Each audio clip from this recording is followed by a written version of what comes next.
Hello guys, this is a short video about my Jagdpanzer of E100. I built it in 2016 and I want to make something different.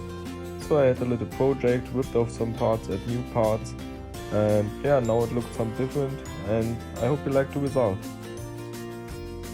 As you can see here, I ripped off all the side skirts from the tank, painted my very first figures from Premiere, and scratch built the side plates, add a lot of stuff on the back.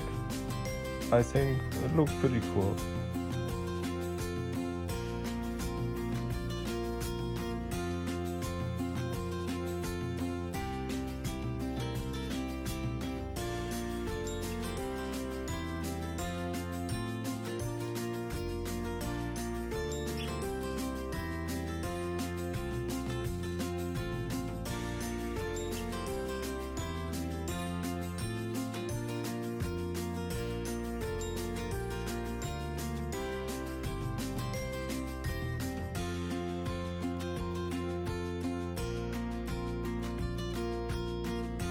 Oh, I hope you like the result.